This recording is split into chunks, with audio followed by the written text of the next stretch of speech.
Printemps écologique.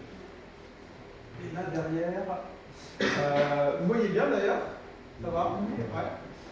Du coup, Olivier Baudry, alors il a travaillé sur tout ce qui est, comment je pourrais dire ça, pour tout ce qui est accompagnement dans la collaboration dans les entreprises.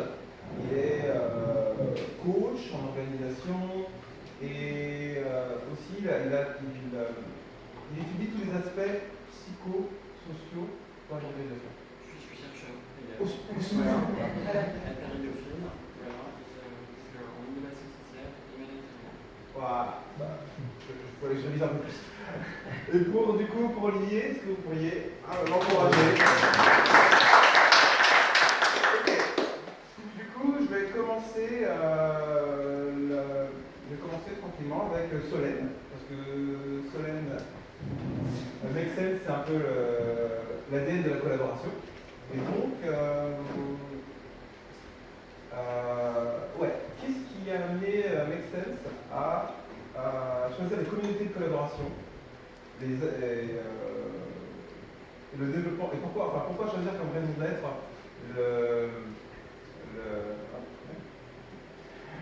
pourquoi choisir Ouais, pourquoi c'est la raison d'être de Make Sense, en fait, de mettre en place des comités d'action et de la collaboration. Très bien, bonjour à toutes et à tous. Make Sense, on va fêter nos 10 ans aujourd'hui, et avant d'être une organisation avec des salariés de vraiment un peu partout dans le monde, ça a commencé par les comités de bénévoles qui vraiment se retrouvaient autour des entrepreneurs sociaux. À l'époque, c'était un peu la révolution de pouvoir faire une entreprise qui avait un intérêt, qui servait l'intérêt général et qui cherchait à avoir un modèle économique pour servir cet objectif-là. Donc de fil en aiguille, on a eu cette communauté et très vite, avec les bénévoles, les entrepreneurs sociaux, d'autres organisations sont venues nous voir en nous disant on est intéressé par vos méthodes d'intelligence collective, est-ce que vous pouvez nous former à faire de même en interne? Le tout premier partenaire, ça a été Suez, qui est venu nous voir en nous disant nous aussi on a envie de travailler autour de la notion des déchets. Comment est-ce que vous pouvez nous mettre en relation avec des entrepreneurs sociaux qui travaillent sur ces problématiques de l'économie circulaire? Apprenez-nous. Et apprenez-nous à travers des méthodologies d'intelligence collective, de design thinking, pour que ce ne soit pas des solutions copier-coller, mais qui correspondent vraiment à nos enjeux. Donc on avait des citoyens intéressés par les causes, des entrepreneurs sociaux qui, sur le terrain, essayaient de résoudre des problématiques, et des collaborateurs des grandes organisations qui naturellement sont venus nous voir. Et de là, on s'est rendu compte qu'on avait un triptyque qui était hyper important de garder, et depuis 5 ans, on assume complètement le fait que ce soit au cœur de l'ADN de la collaboration de tous ces acteurs pour justement avoir un jour ce changement systémique profond qui implique le climat. D'accord, très bien, merci beaucoup. Du coup, lorsqu'on parle de collaboration, on pense à des secteurs. Make Sense, c'est surtout sur le secteur. C'est quel type de secteur d'ailleurs pour Make Sense? Vous êtes sur voilà. On fait partie de l'économie sociale et solidaire, on travaille avec tellement d'entreprises différentes que oui, on fait partie de l'économie sociale. D'accord, donc tous les organisations, types d'organisations. Si on prend des secteurs concurrentiels, et là du coup je me tourne. Secteur concurrentiel, le marketing, pour moi c'est un secteur très concurrentiel. Comment dans ce secteur aussi concurrentiel, on arrive à développer un site de rencontre, des collaborations dans ce secteur où globalement le but c'est quand même de faire de l'argent. Tout à fait. Le but c'est de... Bonjour à tous. Le but c'est de générer de la croissance, mais en fait les marques sont en train de se rendre compte de plus en plus qu'elles arrivent très bien à générer de la croissance ensemble. Et c'est particulièrement prégnant dans le B2C, où vous allez voir beaucoup d'alliances de marques, de co-branding, de capsule collection, beaucoup de marques qui s'allient ensemble pour se diversifier, aller atteindre d'autres audiences. Et ça commence à planter son nez dans le B2B aussi. Et typiquement, je vous donne un exemple, pendant le confinement, vous avez dû voir beaucoup de webinars, donc des solutions SaaS qui s'allient ensemble, Malte et BCG qui publient un baromètre sur le marché de l'emploi. Ça, typiquement, c'est encore une fois du co-marketing. Donc, la croissance pour les marques, ensemble, c'est possible et c'est même de plus en plus nécessaire puisque les ressources amenuisent et les budgets également. Donc, et du coup, toi, au niveau du terrain, comment c'est arrivé en fait, globalement, je comprends, mais comment, par quoi ça a commencé? te lances là-dedans?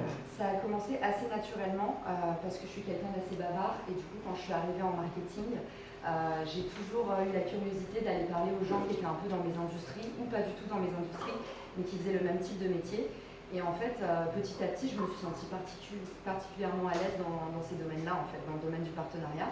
Donc j'ai commencé à en faire de plus en plus et à me rendre compte que ça prenait quelle que soit l'industrie, quel que soit le secteur, quelle que soit la taille de la boîte, quand on se donnait les moyens, en fait, les marques arrivaient très bien à gérer une équipe en interne et en externe. Et du coup, j'ai trouvé ça effarant qu'il n'y ait pas encore de point de rencontre, justement, parce qu'à chaque fois que j'allais toquer à une porte, on me disait « Ah ben on attendait qu'on vienne nous chercher ». Et du coup, voilà, j'ai eu l'idée de lancer la première plateforme, ça n'existe pas dans le monde, donc c'est pour ça que j'utilise le terme aberrant. Il y a un vrai besoin aujourd'hui et pour l'instant, il n'y a pas de solution pour permettre aux marques de se rencontrer. Ok.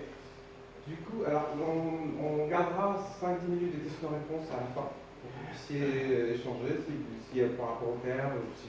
Et après, vous pouvez parler avec les participants pour échanger davantage. Et du coup, je me tourne vers toi, Olivier. C'est difficile avec le poteau, j'ai un peu de mal. Et, par rapport à tout ce qui sont les leviers de la collaboration, est-ce que tu peux nous éclairer en termes de chercheurs C'est pas uniquement que ma de chercheurs à Chiliacom que j'ai cofondé une entreprise de 20 personnes où on a un collectif de coachs, designers, chercheurs, consultants. Ça fait 6 ans qu'on existe et en fait, moi je suis quand même très orienté terrain et j'ai créé cette boîte justement parce que je n'avais pas de terrain à l'université. Notamment sur tous les aspects coopératifs, écosystémiques, dont je ne parlerai pas là parce qu'en fait les recherches sont très peu avancées. Mais en revanche, ce que je peux te partager avec vous, c'est voilà ce qui est l'état de la recherche aujourd'hui sur la collaboration, la coopération dans les organisations. Là, il y a quand même pas mal de choses à récupérer pour aller s'inspirer justement pour faire la transition écologique. Donc moi, je suis plutôt, on va dire, centré sur la biodiversité. Donc, je travaille pour l'histoire de l'écologie beaucoup, pour l'Office français de la biodiversité, donc j'assure en fait la fusion. Et donc, on est très centré sur l'idée de développer la collaboration, en fait, avec un petit sujet qui aujourd'hui, tous les mots, en fait, communauté, coopération, collaboration, sont des mots connotés dans le langage français, en fait. Et donc c'est vrai que c'est un peu compliqué, donc nous on a été obligé de s'appeler Open Communauté, pour dire que les communautés ne sont pas des tribus fermées ou des clans, mais des communautés ouvertes sur un écosystème, et c'est très compliqué à faire passer. Donc la coopération, vous allez en parler en Afrique, vous prenez des bananes dans la tête, surtout quand vous venez parler depuis le point de vue de la RD du côté français, et la collaboration, bon, ça se passe de commentaires, du coup. Il y a quand même un petit sujet de comment est-ce qu'on arrive à la définir. C'est bien sûr ce mot-là, malheureusement, qui peut arriver à centrer parce que si Paris n'est pas Los Angeles aujourd'hui, c'est pas parce qu'on n'a pas un moment de conditions écologiques à Los Angeles, mais parce qu'on coopère mieux. Le rapport de l'IPBES, qui est un rapport équivalent au GIEC, parle de changement transformateur à opérer. Moi, j'adore cette expression, un changement transformateur. Ça interroge quand même également beaucoup sur la sémantique. Mais du coup, je reviens sur l'idée de collaboration. La collaboration, alors pour nous, c'est 3 piliers. Le premier pilier, c'est le faire ensemble. Le faire ensemble, ça renvoie aux objectifs et la vision qu'on partage. Finalement, quand on est dans une organisation, on doit partager, donner des objectifs communs, donner une vision commune, et ça, c'est coopérer, en fait. On doit également se donner un modèle opérationnel commun pour pouvoir articuler des activités en interne et en externe. Et là, finalement, on parle de coordination des activités. Donc, premier pilier, faire ensemble, voilà, et avec l'idée derrière de coopération et de bien se coordonner. Donc, je vais prendre un exemple à chaque fois, là, ici, c'est Michel Augustin qui nous a demandé de les accompagner. Chez Michel Augustin, ça renvoie à toutes les activités quotidiennes qu'on peut avoir ensemble, et notamment la manière dont on se fixe une vision qui est de produire des produits bons pour la santé, respectueux de l'environnement et des consommateurs. Donc ça, c'est peut-être faire ensemble, on donne un objectif, une vision, et on coordonne des activités en interne qui sont le marketing et la production de recettes, avec des activités qui sont en fait externalisées et qui sont en fait la production industrielle et la distribution. Deuxième pilier, l'être ensemble. Donc c'est tout ce qui renvoie aux cultures, aux valeurs, aux rituels, aux pratiques, aux comportements, métiers, managérial, et qui finalement sont un petit peu le ciment de la cohésion en fait en interne et du sentiment d'appartenance en fait. Donc l'être ensemble, c'est très important parce que ça permet aux collaborateurs de se sentir appartenir. Donc chez Michel et Augustin, c'est toute la culture, vous connaissez très certainement ça, des trublions du goût. Donc c'est des trublions qui sont embarqués tous dans des trublions collaboratifs et créatifs, embarqués dans une aventure. Donc on n'appelle pas l'entreprise une entreprise mais une aventure. On n'est pas des collaborateurs, on est des trublions. Il y a des trublions en chèvre et on travaille dans un endroit qui s'appelle la bananerie. Donc voilà, l'être ensemble, c'est très fort. Et le problème aujourd'hui, c'est qu'ils déménagent. Donc ils changent de lieu mémoriel dans lequel en fait l'entreprise s'est fondée. Et ça va vraiment faire bouger l'être ensemble en fait. Et puis, troisième pilier, auquel on pense moins souvent, c'est le penser ensemble. Le penser ensemble, c'est le cadre de référence qu'on se donne. C'est les schémas mentaux, les modèles mentaux, en fait, qui à un moment donné structurent la manière dont on pense le réel et structurent également la manière dont on va prendre des décisions. Donc, si vous avez entendu parler de Kahneman, de tout ce qui est biais cognitif, etc., c'est pas une dimension inintéressante, mais malheureusement, elle est complètement inconsciente dans les organisations. Donc voilà, donc 3 piliers, faire ensemble, être ensemble et penser ensemble. Il ne faut pas dire que c'est 3 choses qui fonctionnent indépendamment l'une de l'autre, en fait. Il faut dire que l'être ensemble, sur lequel repose l'organisation, se construit dans le faire ensemble au quotidien. Et puis derrière, on a une petite partie émergée qui est le penser ensemble. Merci beaucoup pour cette explication très claire de la collaboration des leviers. Ça y est, maintenant je les ai. Pour ceux qui veulent aussi, on a cet été lancé un questionnaire sur cette base-là. Donc, je crois que normalement vous avez le lien, sinon je le redonne. On le reverra à la fin. Et on a fait donc une grande étude, voilà, un premier volet d'une grande étude. Voilà, on aimerait bien avoir un maximum de réponses. C'est un des premiers projets du Super Collectif. Merci beaucoup, Jérémy. Et du coup, je me tourne, je cherche à chaque fois. Ah, voilà, on va parler de création de valeur. Et qu'est-ce que la création de valeur peut apporter à la collaboration? Et du coup, je pense que c'est pour toi et moi. Je pense. Alors, je ne vais pas répondre précisément à ta question. Ah non, parce que tu peux rebondir sur le vas-y, penser vas-y, ensemble et raconter un truc qui m'est arrivé il y a 6 ans qui m'a vraiment changé. J'étais appelé par une boîte justement pour travailler sur la création de valeur. C'est une boîte qui avait eu une croissance à 2 chiffres pendant des années et puis qui depuis 2-3 ans était en train de merder et ne savait pas pourquoi. Et donc je suis rentré avec une proposition de stratégie collaborative. Donc on a pris 30 personnes dans la boîte, pris au hasard, on leur a fait construire une stratégie. Et donc on a monté tout un programme sur une nouvelle forme de création de valeur, avec quelque chose qui sur le papier était extrêmement vertueux, qui emballait tout le monde, etc. Je présente tous les résultats au comité de direction qui avait suivi en plus ces travaux d'extrêmement près. C'était vraiment le jour de la conclusion et ils me disent ouais super boulot, vachement bien, franchement en plus tu as embarqué tout le monde, c'est super, donc j'étais très fier de moi. Et je lui dis alors quand est-ce que vous commencez? Il dit on va pas le faire. On va pas le faire, non, on a un problème à régler avant, c'est notre problème de croissance. Je dis mais c'est pour ça que vous m'avez fait venir. Et pour eux, la proposition que je faisais, c'était une proposition qui allait après, mais ils avaient la conviction qu'il fallait d'abord qu'ils règlent ce problème avec leurs croyances d'aujourd'hui pour pouvoir ensuite se dire bon ça y est, on est débarrassé. Donc je me suis rendu compte sur le penser ensemble que même si on pouvait proposer quelque chose d'extrêmement vertueux et de bon pour tout le monde et d'objectivement profitable, quel que soit le niveau de profit, il fallait prendre en compte les croyances de chacun, c'est-à-dire les convictions, les représentations du réel, et que tant qu'on n'embarquait pas ces croyances, on n'y arrivait pas. Et embarquer les croyances, c'est pas leur dire t'as tort ou il faut que tu regardes différemment, c'est de dire ok, je suis d'accord avec toi et je vais embarquer ce que tu penses sur la situation et je vais le mettre dans mon cahier de charge en disant ça, il faut absolument le respecter. Et ça a changé énormément de choses et ce que j'ai remarqué, c'est que quand on fait ça, non seulement on se fait un allié, puisque tout d'un coup il se reconnaît, il y a une compatibilité entre ce qu'il pense et ce que tu lui proposes, mais en plus tu enrichis ta proposition, parce que sa croyance n'est jamais complètement fausse. Il y a toujours quelque chose d'intéressant dedans et qui va venir enrichir ta propre proposition au départ. Donc c'est là-dessus que j'ai bossé et ça commence un petit peu à marcher, mais c'est vrai que la grosse difficulté c'est d'abord d'accepter de lâcher prise en disant moi je suis convaincu que par exemple la transition écologique doit s'appuyer sur l'open source et si quelqu'un en face te dit pour moi l'open source c'est une grosse embrouille, tu ne peux pas lui dire non, tu as tort. Il y a un moment où tu dois dire ok, à quelles conditions tu penserais que l'open source pourrait être vertueux. Voilà, donc c'est là-dessus que je pense. Merci beaucoup. Et du coup, pour rebondir là-dessus, ou du coup, ouais, je vais prendre, Je vais prendre 3. Toi. Ok. Toi. Ça sera toi. Au-delà des croyances, comment le vivant est une source d'inspiration et du coup, comment embarquer les gens en fait?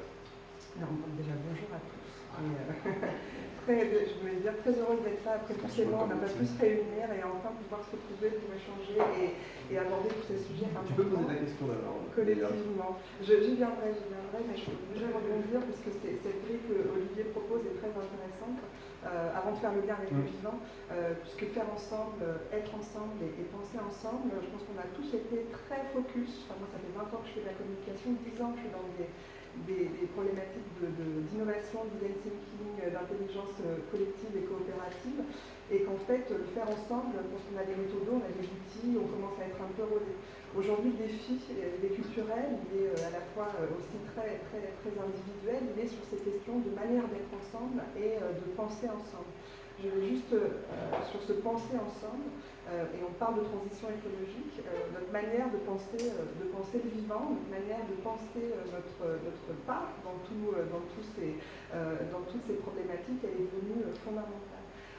Or aujourd'hui, on est dans des cultures, et on a tous des croyances limitantes dont on n'est pas forcément conscient. Dans des cultures, on est très séparés déjà du vivant.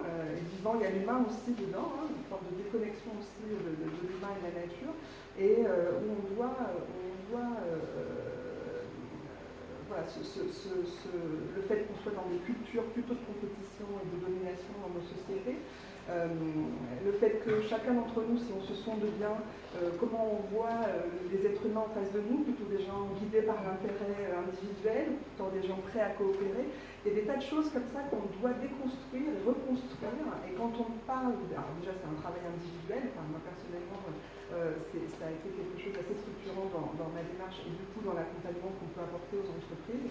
Du coup, de se dire comment on accompagne très concrètement ces évolutions du penser ensemble. Et moi, je vous livre juste une petite clé, puisque voilà, le design thinking, il y a beaucoup de designers et de gens qui pratiquent ces méthodos-là, nous paraît non suffisant aujourd'hui pour arriver à construire. Et nous, on est allé chercher dans le domaine de la permaculture, que certains connaissent peut-être, pour hybrider, on va dire, des méthodologies entre design thinking et permaculture. Alors la permaculture, c'est une éthique d'abord, et puis c'est aussi une méthode de conception d'écosystèmes qui vont prendre soin de la terre et des hommes. Et donc se dire, se prendre soin de la terre et des hommes, c'est évidemment quand même essentiel dans ce qu'on va faire. Alors on peut avoir des tas de techniques d'atelier, de créativité, etc., mais notre manière de penser, de prendre soin des hommes et de la nature devient fondamentale. Donc, nous, on a imaginé une méthode qui s'appelle le perma-thinking, qui permet d'hybrider l'apport de la permaculture et du design thinking pour pouvoir justement aborder de manière un peu nouvelle cette question d'intégration du rapport au vivant et de la manière dont on conçoit les solutions de demain. Donc, on pourra en parler en mars si vous le souhaitez, mais voilà, c'est un premier. Sur cette question des croyances, notre rapport au vivant et la manière dont on l'intègre dans notre pensée ensemble est devenu fondamental. Merci beaucoup. J'aime bien les synergies entre. Voilà, c'est bien, vous allez monter un groupe ensemble, c'est parfait. Et du coup, j'aimerais que Erwan, sur cette notion de. Alors, du coup, pour cet éco-syndicat que tu as monté, comment tu as eu cette idée en fait, de créer un syndicat pour la transition écologique? Alors, déjà, c'est un tube collectif, hein, c'était plusieurs Et finalement, on n'a pas tant eu l'idée, on l'a vu a posteriori, un peu comme une évidence. Au départ, ça part d'un constat, ce qui est devenu printemps écologique, l'éco-syndicat.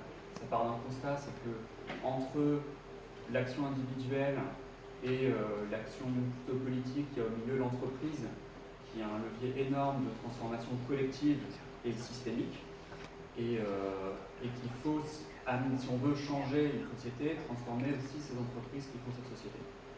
Et donc pour amener les enjeux de transition écologique dans l'entreprise, au départ on se mobilise sur des communautés de salariés. Donc on réinvente rien, on part d'outils très bien make sense, on essaie de s'inspirer un petit peu. Il y a intérêt. Et puis à un moment, on se rend compte qu'on est aussi un petit peu limité par du design thinking dans le sens où on n'arrive pas à atteindre les stratégies des entreprises. Donc permettre aux salariés d'influer, changer les stratégies des entreprises. Et en fait, il y a des outils qui sont là depuis 150 ans, qui permettent aux salariés de porter des nouvelles questions et d'influencer leur stratégie d'entreprise. Ça s'appelle un syndicat. Simplement, ils ne sont pas utilisés pour ça. Et en fait, le but de Printemps écologique et d'un éco-syndicat, c'est d'utiliser cet outil de dialogue social, de représentation, tous les leviers qu'il y a derrière, qui vont être les organes de représentation des salariés, les organes de négociation collective, qui vont pouvoir démultiplier les actions pour amener ces enjeux nouveaux que sont la transition écologique dans l'entreprise. Et donc on se positionne un petit peu comme tu le fais, tu parlais de co-branding tout à l'heure en entreprise. Il y a cette vraie notion aussi dans un syndicat d'être sur plusieurs entreprises à la fois dans l'inter-entreprise et donc de permettre d'avoir un levier démultiplié. Et simplement, il faut amener ces nouveaux enjeux. Et donc c'est ce qu'on essaie de porter avec Printemps écologique. Ça veut dire innover, changer le fond des questions, changer aussi un peu comment un syndicat se crée, comment est-ce qu'on amène des valeurs, le penser dans la formation du syndicat. Et ça, c'est une vraie montagne et un joli projet de transformer le syndicalisme en général pour amener ces questions. Merci beaucoup. Du coup, je vais me retourner vers Soleil. Et du coup, dans tout ce qui est transition écologique, je voulais savoir en quoi la collaboration avec d'autres acteurs permet d'avoir un impact social plus important. Est-ce que Make Sense est-ce que vous avez un retour, vous pouvez le mesurer au sein de Make Sense? Je pense que oui. L'impact, tu veux? Ouais, l'impact. Oui, complètement. Moi, je me retrouve beaucoup dans Edouard, pardon. D'accord. Dans l'importance de prendre en compte les perspectives d'autres, qui ne sont pas du tout les nôtres, parce que c'est tout l'intérêt aussi des collaborations avec des startups à impact, des grands groupes, etc. Et aujourd'hui, l'impact, on le mesure. Très naïvement, il y a 4-5 ans, on disait on va réussir à mesurer la réduction des déchets sur tel secteur, etc. Et en fait, il y a tellement d'intermédiaires entre chaque acteur qu'on n'arrive absolument pas à faire cette somme-là. Aujourd'hui, notre impact, on le mesure sur la progression de l'impact des projets, mais aussi sur les compétences que développent les individus au sein de ces communautés-là. Et ça, on l'a bien souvent sous-estimé, c'est l'importance de pousser son engagement plus loin. Et en fait, il y a plein de modèles de théorie du changement qui montrent, comme sur un escalier, qu'on passe d'une étape de je réalise qu'il y a un problème à je fais partie du problème à il y a des solutions à j'engage des personnes autour de moi. Donc ça, on mesure très quantitativement comment est-ce que ça évolue. Et les compétences qui sont développées aussi dans un groupe, la capacité à avoir une pensée plus orientée problématique, à mobiliser d'autres personnes, l'écoute active. Et c'est vraiment ça pour le coup l'impact que l'on va chercher à mesurer, à la fois auprès des citoyens, mais aussi des collaborateurs qui, en développant ces compétences, vont réussir à embarquer d'autres personnes dans leur communauté d'active. Et du coup, à résoudre un enjeu qui va... Et du coup, vous suivez l'évolution, vous avez des... Ouais. Au tout début d'un programme, on va fonctionner par programme. Au tout début, on prend un peu le pouls, on demande comment la personne se situe par rapport à cette problématique, que ce soit l'éco-conception chez Vinci. On a une entreprise de collaborateurs au sein de Vinci qui vont travailler vraiment multi-secteurs, que ce soit des chercheurs, que ce soit des personnes qui sont dans des départements plus sales ou autres, qui s'intéressent à l'éco-conception, leur demander comment ils se situent par rapport à l'enjeu. Et tous les 3 mois, on réévalue pour voir quelles sont les montées en compétences qui sont évaluées. En plus des collaborations. Merci beaucoup. Et du coup, je prends mes notes, mais comme vous... tu as le choix, je te laisse, entre rebondir sur ce qui a été dit ou répondre à ma question. Je peux écouter la question d'abord et d'accord, carrément. Moi, ce qui m'intéressait, c'est les freins à la collaboration. Et... c'est super ça, là, donc j'allais rebondir là-dessus. C'est parfait. Moi, ça me parle beaucoup ce que tu dis, Solène, et effectivement, parce que en fait, c'est tellement stratifié en entreprise que j'ai l'impression que même une fois que les croyances limitantes, comme dirait Pascal, sont abattues, en fait, il y a un autre problème, c'est le problème organisationnel. Et c'est tellement stratifié, particulièrement les grands groupes, qu'aujourd'hui, moi, dans le partenariat, je rencontre les mêmes problématiques. C'est que même si tout le monde a la même vision, c'est trop difficile de la mettre en place parce que c'est trop stratifié. Et le frein, pour moi, le vrai frein du partenariat, c'est difficile de s'organiser avec sa propre équipe, surtout dans un grand groupe. Mais alors, en plus, travailler avec une équipe externe qui a potentiellement une autre vision, d'autres méthodes d'organisation, un autre type de management, là, ça peut devenir cauchemardesque. Je pense aussi qu'il y a beaucoup d'ego, et ça, je le vois surtout parce que, justement, le partenariat, c'est très B2C. Et du coup, quand je parle à beaucoup de marques de mode, c'est le cas actuellement parce que c'est les plus faciles en fait à transformer. Ils font déjà beaucoup de co-branding, beaucoup de capsules collection dont on parlait tout à l'heure. En fait, les partenariats, ils sont ultra fructueux, ça se passe trop bien, et toutes les marques me disent on bossera plus jamais ensemble. Ils se fâchent tous à la fin du partenariat. Parce qu'en fait, ils mettent trop de temps à déterminer vraiment des micro-détails de où on va mettre notre logo, tout ça. Et en fait, le problème, c'est qu'il n'y a pas de normes. Il n'y a pas d'antériorité sur ces domaines-là, il n'y a personne qui a encore trop écrit sur le sujet. Du coup, ça piétine, on finit par se tirer un peu la bourre. Et du coup, toi, qu'est-ce que tu apportes du coup là-dessus? Alors c'est un projet Richmaker qui a seulement 2 mois, donc voilà, il est né plus du déconfinement que du confinement, mais il a germé pendant le confinement. Dans un premier temps, j'ai envie de sortir un livre qui parle en fait justement de comment est-ce qu'on construit efficacement un partenariat. Ici, parce que le partenariat, je vais vous ennuyer si je vous détaille toutes les branches sur lesquelles c'est possible d'agir, mais on peut faire 1000 types de partenariats différents dans tous les types de canaux de commercialisation. Ça peut être en retail, on peut faire un pop-up store, ça peut être un co-événement, typiquement online avec le webinar, ça peut être créer un produit ensemble, donc du co-branding, des jeux concours en social media, enfin vraiment on en voit de 1000 types. Donc je veux définir tout ça, mettre ça sur le papier, et justement là-dessus c'est aussi un effort collaboratif avec des marques qui sortent un peu de leur silence parce que personne ne parle trop. Ton expérience de New York, dois dire un mot. Voilà. Je suis trop volée. Non, mais juste. Mon expérience à New York. Ouais, comment ça s'est passé?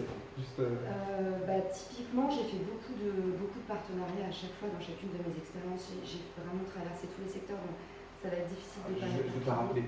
Les magasins en fait. Les magasins. Alors j'ai lancé une marque de bijoux. C'est cette expérience-là qui m'intéresse. J'ai lancé une marque de bijoux il y a 3 ans. Et du coup, j'avais déjà 5-6 ans d'expérience en partenariat, j'avais commencé un petit peu à prendre confiance, je comprenais comment vendre ce projet un peu nébuleux de collaborer avec une autre entreprise. Et en fait, ce qu'on a fait, c'est comme on avait très peu de ressources, on était 2 pour lancer cette boîte, on faisait du bijou, très peu de ressources, très peu de budget. On a dans un premier temps voulu des points de vente parce qu'on avait un site e-commerce qui marchait bien. On s'est dit on va faire du retail. En fait 2 magasins à New York, en plus c'était pas du tout notre métier, on avait tous les 2 26 ans, on s'est dit mais dans quoi on s'est lancé. C'était trop compliqué, donc on a arrêté les magasins. Et moi je me suis dit, on a un bon réseau de marques en fait qui peinent à remplir leurs magasins. Et nous on a une énorme communauté digitale. En fait ce qu'on a commencé à faire, c'est aller voir tous ces retailers qui avaient du mal en fait à remplir leurs magasins. Et on leur a proposé un espèce de media kit où on leur a dit voilà ce qu'on va vous apporter, on fait 3 heures d'événement, on parle de vous, on vous digitalise. Et en fait, ça a super bien marché. Et ça a tellement bien marché que ces acteurs, on a réussi à les transformer sur d'autres verticales. Donc on a commencé à travailler avec eux sur du pop-up store. Et après, au final, on leur a proposé du placement produit. On faisait des box de bijoux créateurs, on leur a proposé du placement produit. On a fait des co-événements, on a fait des co-lancements de collections, des co-conférences de presse, du co-gifting pour les blogueurs, parce que pareil, ça coûte une fortune. Voilà. Et ces marques se sont connectées entre elles aussi. Donc en fait, la mayonnaise prend. Merci beaucoup. Non, j'essaie de le temps. Merci. Du coup, je vais me retourner vers Pascal. Juste là. Oui, mais ça tombe bien parce que je pense que ce qu'on est en train de dire est vraiment très fondamental dans le moment où on est aujourd'hui. C'est la manière d'être ensemble, c'est le deuxième pilier. Parce que faire ensemble et toutes les belles méthodes pour faire ensemble ne préjugent pas de la manière dont on est ensemble. Et aujourd'hui, je pense que voilà, combien de ce que tu décris, des gens qui en fait ont fait ensemble, mais n'ont plus du tout envie de travailler ensemble, ils n'ont pris aucun plaisir, aucune joie à le faire. Donc combien d'entre vous ici ont fait des projets d'intelligence collective, coopérative, mais où grosso modo il y a eu du conflit, il y a eu des égos, il y a eu la difficulté à communiquer. Combien d'entre vous ont vécu ça? Voilà. Ah, il y en a qui n'ont pas vécu. Qui n'a pas vécu ça? Donc, on a tous évidemment été confrontés à ça. Et moi, il y a une petite clé que je voulais partager aujourd'hui avec vous, que certains connaissent peut-être, qui est la communication non violente, la CNV, qui en fait, au-delà d'être, on va dire, une méthode pour plus d'harmonie et de fluidité dans les relations, est un changement pour moi, de paradigme qui est aussi important que ce qu'on veut faire dans la transition écologique et sociale. Parce que l'écologie du langage, l'écologie de la communication, c'est un sujet. Arriver à mieux se connaître, à mieux se comprendre, à mieux se parler, ça fait partie aujourd'hui des fondamentaux de la collaboration et de la coopération. Alors moi j'ai un mot que je préfère qui est celui de l'entraide, parce qu'en fait ce que tu décris, de l'entraide entre marques, de l'entraide entre collaborateurs, etc. Encore une fois, le faire ensemble dans l'absolu, on le faisait déjà. La manière dont on le fait aujourd'hui est, je pense, fondamentale. Et si vous ne connaissez pas encore la communication non violente, Vous allez voir Pascal. je vous invite juste à vous intéresser au sujet. Je pense que tous les gens qui accompagnent des entreprises, des managers, devraient être formés à la communication non violente. C'est un changement très profond dans la manière d'être avec les autres et dans la manière aussi du coup de mener des projets et de pouvoir les articuler. Voilà. Merci beaucoup Pascal. Et du coup, je passe la parole à Olivier, vous voulez rebondir? Oui, je rebondis là-dessus parce qu'en fait, sur ce sujet de comment est-ce qu'on peut justement accompagner les organisations et les écosystèmes sur le plan du faire, de l'être ensemble, du penser ensemble. Nous aujourd'hui, on a travaillé au SGMAP, c'est l'endroit où est né toutes les méthodes design entre 2010 et 2015 dans la sphère publique. On a tenté pas mal d'expérimentations avec des groupes de chercheurs. Je ne peux pas dire qu'on a résolu tous les sujets, mais en tout cas, on a craqué des méthodes sur le plan organisationnel, sur les gens qui travaillent en silo, etc. On sait faire un diagnostic sur le plan du faire ensemble, de l'être ensemble, faire toucher du doigt les collectifs, l'idée du penser ensemble. Donc là, par exemple, on travaille sur l'Office français de la biodiversité, qui est la fusion entre l'Agence française de la biodiversité, qui sont surnommés les bouffeurs de tofu par les gens de l'ONCFS, qui sont les chasseurs, donc les bouffeurs de viande. Donc là, pour le coup, quand on est sur comment est-ce qu'on les fusionne, et comment est-ce qu'on les rapproche, le choc il vient du penser ensemble. Quelque part, il faut rapprocher leur tête de référence et derrière, le faire ensemble et l'être ensemble, ça glisse. En fait, moi, je rejoins tout à fait ce qui a été dit sur l'idée d'écosystème. L'idée d'écosystème, c'est qu'en fait, on a une foultitude d'agents. Donc, c'est pas deux agents qu'il faut faire coopérer. Enfin, on va être des jeux, ça renvoie à Kahneman et compagnie, encore une fois. C'est comment est-ce qu'on fait coopérer une foultitude d'acteurs. Et là, le premier truc qui ne glisse pas, en fait, c'est le penser ensemble. C'est les croyances, etc. Et là, franchement, moi, j'ai aucun modèle. Donc, on travaille sur la gouvernance territoriale des communs en termes de recherche aujourd'hui. Mais on n'en est pas beaucoup plus loin sur ce sujet. Donc, ça intéresse les gens. C'est génial. Merci Olivier. Du coup, je passe la parole à Erwan. Est-ce que soit tu veux rebondir ou soit tu peux... Pose toujours ta question. Du coup, maintenant, on choisit si les questions sont suffisamment pertinentes. Et du coup, moi, ce qui m'intéressait, c'est de savoir quand on arrive en tant qu'éco-syndicat, avec des syndicats qui sont déjà existants, comment on est perçu? Est-ce qu'il y a des conflits par rapport à ça? Est-ce que ça a été facile de travailler avec les syndicats en place? En fait, je vais rebondir en parlant un tout petit peu Je ne me vexe pas. de théorie des jeux, mais en répondant aussi à ta question. Merci. C'est qu'on n'est pas du tout dans un écosystème de compétition entre les différents syndicats. En fait, aujourd'hui, il y a 93% des salariés en France qui ne sont pas syndiqués. C'est-à-dire qu'il y a 93% de gens qui ne trouvent pas d'intérêt